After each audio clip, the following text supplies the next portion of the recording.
Welcome to Super Simple Security Principles. I'm Nick Jackson, and I want to love computers. They don't love me back. I'm learning how to stay safe online from my good buddy and master guardian, Makani Mason. Woo! He wrote his first computer program at the age of 6, sealing his fate as a computer geek. That's it. He knows his stuff, folks. Now he spends his time teaching people like me and you how to stay ahead of the digital threats we face and those bad guys. He keeps it simple and we love it. Learn along with me each week. I'll ask the questions and make sure he keeps it super relevant and super simple for us. If I can do it, you can do it too. This is episode 60. How DDoS attacks affect you? Here are the questions we'll be answering in today's episode. What is a DDoS attack? Makani, this is text talk, man. I know. Keep it simple. Let me jump in. I know we always have these weird names. We always have to go over the pronunciation right. So this one actually lends itself pretty well. You could just say DDoS. That's how normally it's pronounced. So make your life a little easier for the rest of this episode. DDoS. They should put a little dash in there instead of like a big D, little O, big S. Like, are you serious? Like, come on, DDoS. Okay. Again, this is tech talk. We got to keep it simple. Okay. So, what is a DDoS attack? Here's what's crazy. This one made me realize how close to home it's hitting. What social media platform was recently the target of a DDoS attack? Look, and this is the next question. So we've got two right in a row. How can you, and let me phrase it this way if I could, how can your home network be impacted by one?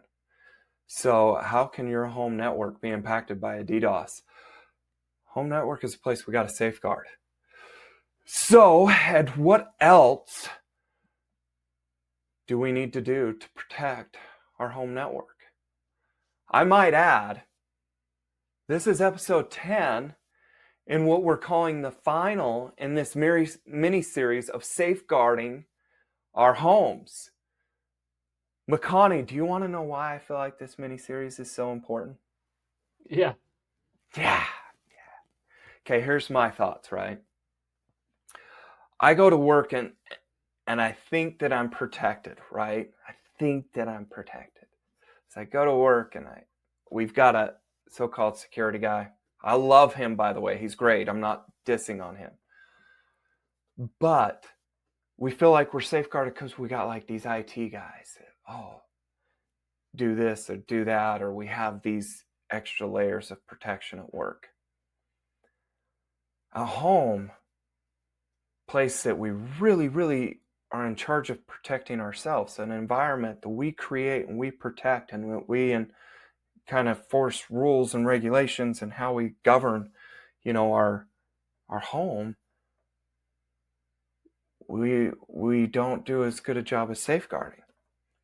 Like our first thoughts are to safeguard what we do at work, but then we come home and we're like, we'll be okay, right? That's why I feel like this mini-series has been so important to us as non-techies, because we're coming into it and we're saying, hey, look, our eyes have to be open. We've got to pay attention to certain things. We've learned about the road signs as we've kind of gone along and the importance of paying attention to each road sign. And that's what I love about this mini-series is we've really, really kind of learned, hey, if we haven't been given speed limit signs, we've been flat out given directions on what to do. Yeah. Yes. Yeah. So those are my thoughts, man. What do you have for us? I know you got a good. Yeah, well, and I've got I have my notes prepared, of course, but as you were talking, I had a couple thoughts I wanted to sneak in. Um, Yeah. because with talk about these DDoS attacks, it occurred to me that we've talked about different kinds of attacks before, a few different ones, and there are a lot of different kinds of attacks out there that we could talk about, and that get talked about. There's phishing, right? For example, lots of people talk about that, and I definitely think everybody needs to know about that one. But one of the things about DDoS attacks is, and this is slowly changing as it impacts our world more and more, but it hasn't been talked about as much. And it's another one that I feel like everybody needs to know about. So I'm not going to teach you about every kind of attack out there, right? Not even remotely. But this is definitely one that is relevant. Okay. And we'll get into why. But the other thing is, and why kind of wrapping up with this, is because one of the foundational things in keeping staying safe online is, and this applies in a lot of other ways, but it's before you can really solve a problem well, you need to understand the problem you're solving, right? And in online security, the way that translates is, okay, you want to look at the security layers, but it's also really important to understand the threats against you, because otherwise you don't really know what problem you're trying to solve, what attacks you're trying to protect yourself against. And that is the number one cause of all these weird security procedures, in the airport and in computers and all sorts of places, is because they haven't really stopped to define and understand what they're trying to protect themselves from. And so you put in security measures that don't necessarily make sense. So Yeah. I think understanding attacks, even though it may sound a little techy, may geeky, you might wonder why. Well, that's part of why. Yeah. So, so like I said, this is the final episode, and so the goal today, we're not going to give you any new layers of protection, not going to give you anything new to do. Instead, the primary purpose is to just invite you to take action. Yeah. Any small step. And we'll get back to that, of course, at our call to action section later, but that's the purpose. And obviously we're going to talk about an attack, and that's the method. I mean, there's lots of ways we could have chosen to inspire our listeners to take action. But for this episode anyway, I chose to talk about an attack. And the goal, if you've been listening to us for very long, you'll know it's not the goal to inspire fear, right? Yeah. But by the same token, I don't like the strategy of, ignorance is bliss. This is just an area you can't be ignorant in, if I'm being honest. Yeah, it's important. And so, my goal is to lead you from blissful ignorance to what I like to talk about as confident awareness. Yeah. Now, along the way, you may have moments of, terrified awareness, right? But as you take action, and that's the key part, then that fear is going to transform into confidence. Right. So those are kind of the stages: blissful ignorance, terrified awareness, confident awareness. Nice. So nice. We want to, that's, the fear along the way is sort of a necessary evil, so to speak, but that's not the end goal. So, yeah.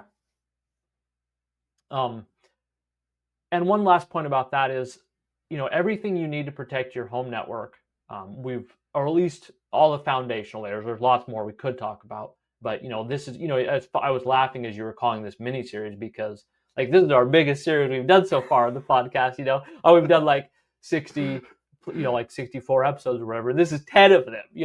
So it's kind of mind blowing to me how much we've actually talked about with this. But so we've given you a lot of tools to protect your home network, but especially I would say for this attack in particular too, the last episode about outbound firewalls is super relevant.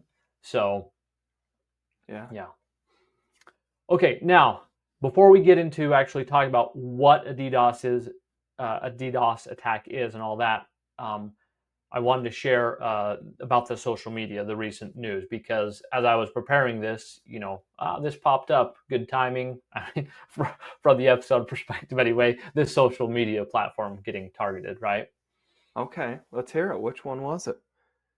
Well, so it's one with a funny name, and to Okay. paraphrase one of my favorite podcasters, they may spell it X, but I'm going to pronounce it Twitter.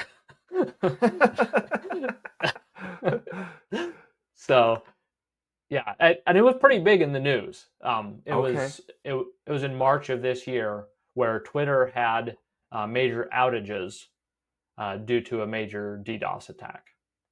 Really? Yeah, and Okay. that's the whole goal of a DDoS is to stop a website. And there's other kinds of services that can be targeted, but website is the most obvious and understandable one from just not working. So people, when they try to go Okay. visit the x.com, like they can't get there. They just get it just hangs or it gets an error or whatever, it fails. Yeah. Gotcha. And so when they talk about added outages, like that's what happened. There were a bunch of people, and I don't know the exact time frames, the exact numbers or anything, but a bunch of people were not able to access it because of this attack. Mm. And we'll talk about how that happens. But I just want to share one aspect of the news article because it gives you a lot of insight about DDoS attacks. So the question that was the focus of a lot of the articles was who was responsible for the attack. Yeah.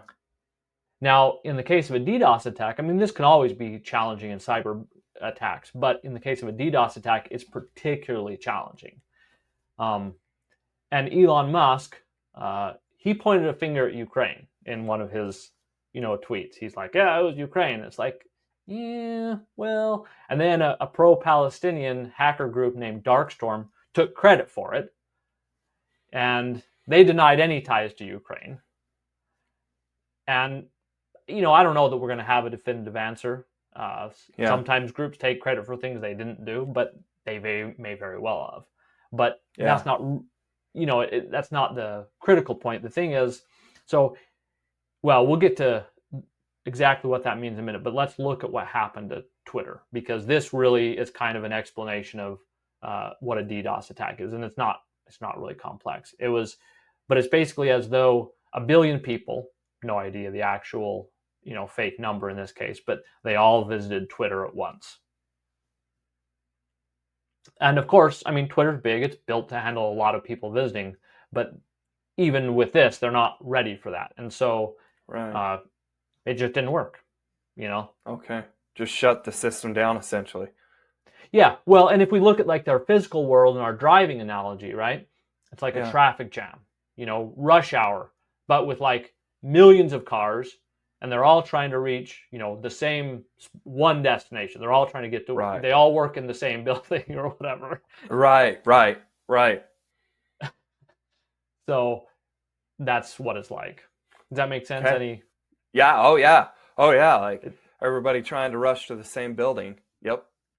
Yeah, and it's goal. I mean, so really, like a lot of times, you're trying to steal information, you're trying to infest with malware, all these different kinds of things. And most of the attacks we've talked about, this is an entirely different purpose. Yeah. All they're trying to do is shut down a service. And so let's look at the word. So that's the S in DDoS is service. Okay. Stands for distributed denial of service.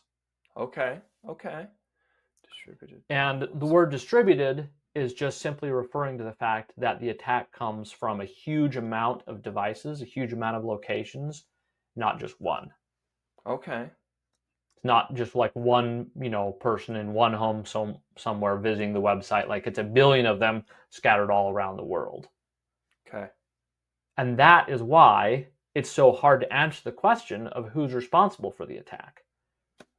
Because there's a million different IP addresses. You look, I mean, it's literally all around the globe. Okay, that makes sense. That makes sense. Now, of course, you might suspect that behind the scenes, there's a single person or maybe a small group, right, controlling all those individual devices, making those fake visits, but it's still not easy to figure out who's doing that. Yeah. Yeah. Right? Right. So that's the distributed part. And then the denial of service is, I mean, just what we've talked about. It's stopping the website or whatever from providing its intended service. Yeah. Yeah. So now, we talked about protecting your home network, right? Mm-hmm. Well, here's the thing. Unlike most of the attacks we talk about, your home network is most likely never going to be the target of a DDoS attack. Right? Yeah. Individual home networks, they don't make any sense for people to attack. First of all, it wouldn't take much to take them down, and there's just not the same value in taking down a Twitter or a government website or whoever their enemy is or whatever statement they want to make. There's lots of reasons why it happens. But Yeah. but there's two impacts.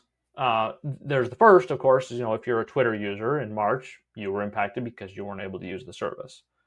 Yeah. Okay, so this is one reason why it's important for everybody to know, like websites come down and it may not be their fault. So maybe you should stop and not freak out too much if a website's down. Maybe they're suffering from a DDoS attack and it's not, their fault, or you should, anyway, it's just maybe good pump the brakes a little bit is what you're saying. Yeah. Not a good time to go 0 to 100. This could be something out of your control. Yeah. Okay. And it's a reminder too, and we've seen a lot of these in recent years, but of how fragile the internet is, because DDoS attacks, I mean, they can bring down things pretty effectively, and our protections against them are increasing because as the attacks increase, we're getting a lot more protections. But there is a way that individuals can help, like you, Nick, and me. We can help fight against these attacks, even though we're not the actual target. Okay. So I mentioned earlier, I implied that protections from these we've been talking about this whole series, right? Right. But the protection isn't actually against this being the target of the attack. The protection is against preventing your devices from unknowingly participating in the attack. Okay.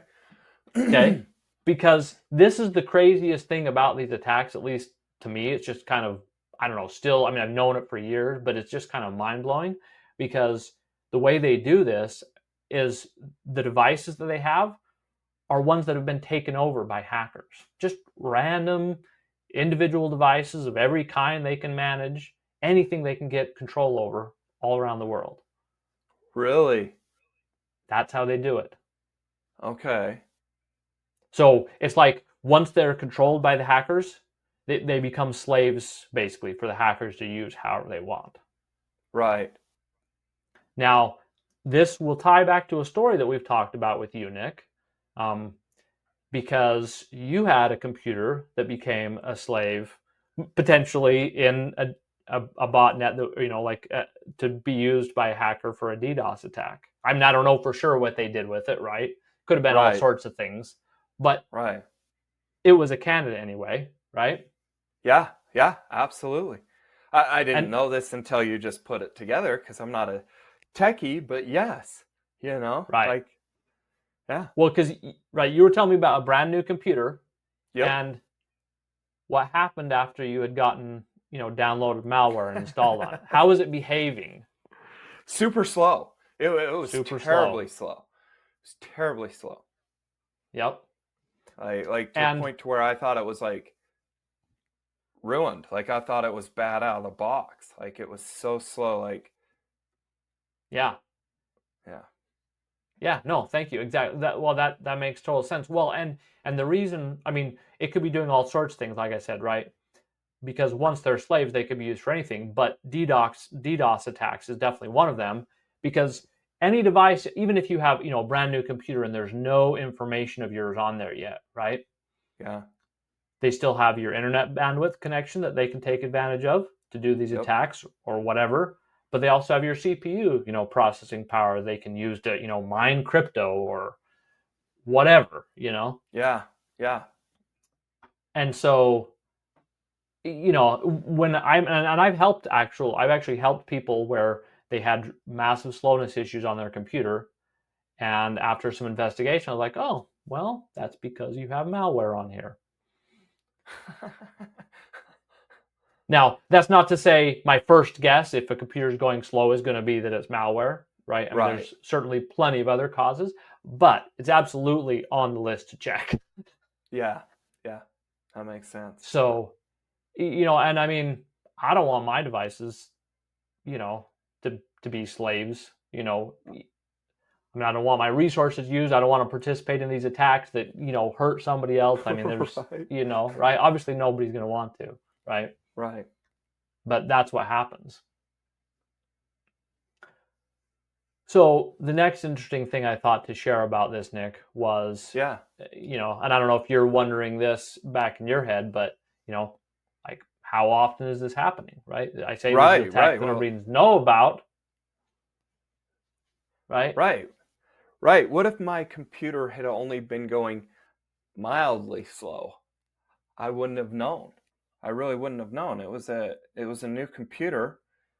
Yeah. Had it just been a little bit, I wouldn't have really paid attention. Like this could have been something that flew under my radar, essentially.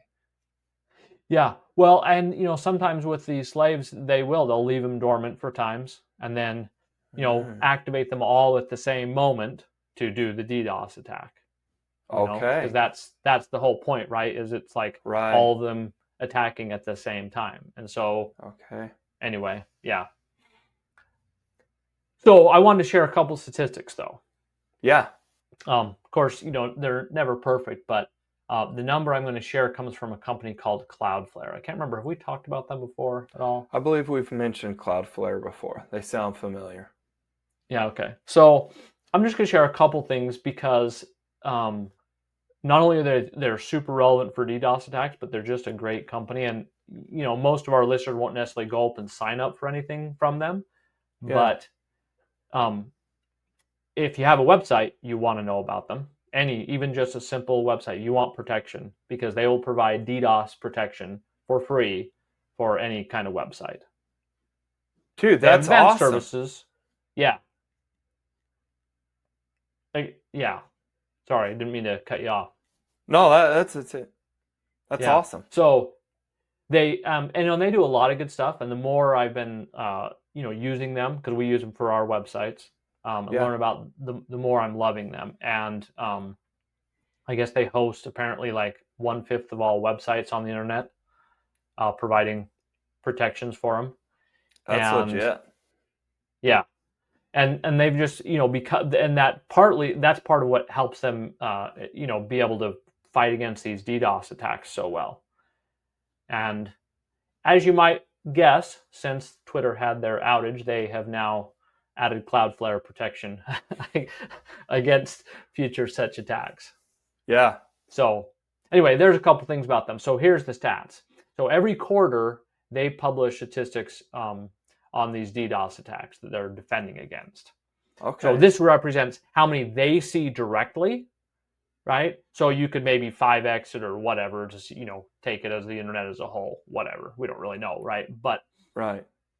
in the fourth quarter of 2024, they defended against 6.9 million of them. Million? Yeah. There's Varying that many sizes. attacks? Yeah. Holy cow. Yeah. I didn't think there was millions of attacks, but that's crazy. Yeah, well, and it's an 83% growth, they said, in 2024 compared to 2023. Yep, almost doubled. And Holy crap. it included by far the largest single DDoS attack to date. So in other words, this is just a growing sector. yeah. Well, and here's another interesting kind of whether or not you consider this a DDoS attack intentional or not. But with the other thing that's now getting a lot of complaints and a lot of publicity, at least in the security community and website owners and stuff, is all the AI. There are a ton of AI companies that want to, go connect to websites and what they call scrape data, where they're, it's like they're reading websites to train their models to get more information in their systems, right? Right. And they're not very ethical about it because they're not supposed to do that. And so what they're in effect doing, because of this there's this new use for just browsing the web basically by these AI bots, is they're Right. essentially performing DDoS attacks on all sorts of random websites essentially, just because there's so much extra load from all these On AI bots scraping everything. Like, and it's That's costing them, crazy. these, Millions. like, yeah, well, and just like people who are providing free websites and free services, all of a Yeah. sudden they're getting hit, and it's costing them a lot of money to be able to service all these. And so then they're trying to fight against it and prevent the scraping so they don't, it's just, it's a whole big crazy thing. Holy cow. So, and that's a different problem to solve, right? That's a different half. Yeah. But it's just, I thought it was interesting enough, and it's been in the news lately. But getting back to, the DDoS attacks themselves, they're growing. And so the Yeah. reason why this matters, though, right? The implication of this, I mean, it's pretty obvious, but it means that the army of those slave devices, of, little devices of yours and mine and whoever's, like, they're growing. That means our devices, they're still not very safe. Right. Right? Right. Like, Yep. we've got work to do. Yeah. And okay, so actually I'm going to share one more little element about this that also is kind of mind-blowing to me. Yeah. In recent years, the hacker black market has grown and expanded tremendously, right? Kind of a companion to, we have an abundance now of computer and cloud services. I can rent computers online, right, to do stuff for me. Right. Well, the hackers have an increasing amount of nefarious services they can pay for. Guess what one of them is? You can go pay to have somebody perform a DDoS service DDoS attack on your behalf. Are you serious? Yeah, just yep. This we is can like go the rent Wild West, man. Are you kidding me? I know, it's kind of crazy, right? Like, I can go rent a computer Oh in the my cloud. Well, I can gosh. go to the hacker underground and pay him to launch a DDoS attack on my behalf. That's crazy.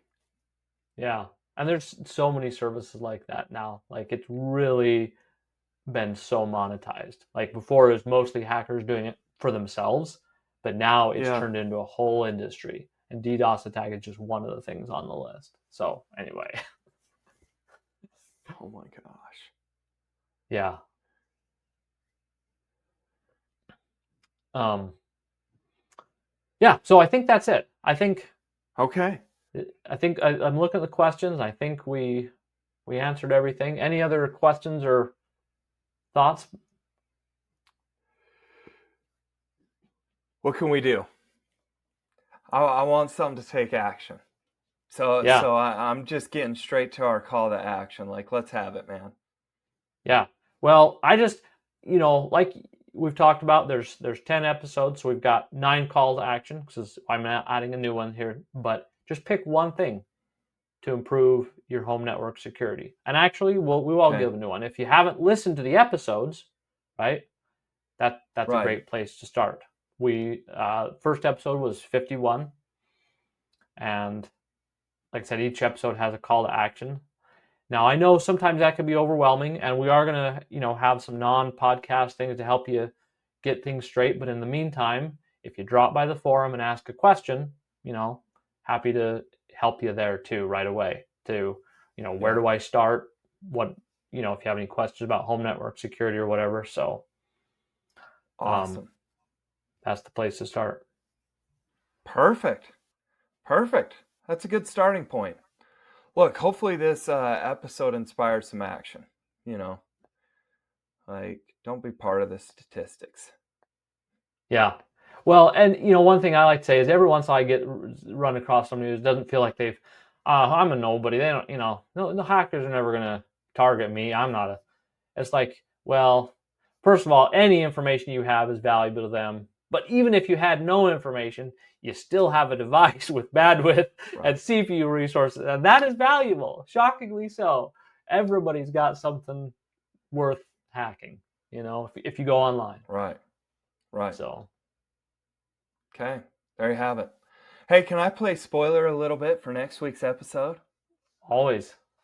Yes. Okay. So next week's episode, we're going to talk about ID Me, a website that everybody needs to know about. You need to claim your account there to keep your government identity safe. Okay, look, Makani, you know this. There are not many times that I don't tweak your sentences. I usually jump in and I'll tweak some words, I'll tweak some things. I didn't tweak any of these lines. I wanted to keep them safe because those 2 lines, need I say more?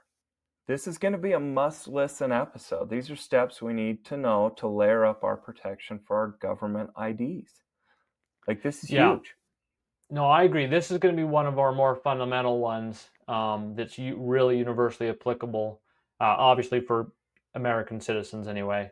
Yeah. And it's relatively new, but it's the identity service that like all government services it looks like are going to be moving towards, starting with federal, but there has already been a lot of state level adoption as well. Okay. And so, yeah. Let's stay ahead of this, folks. There you go. Okay.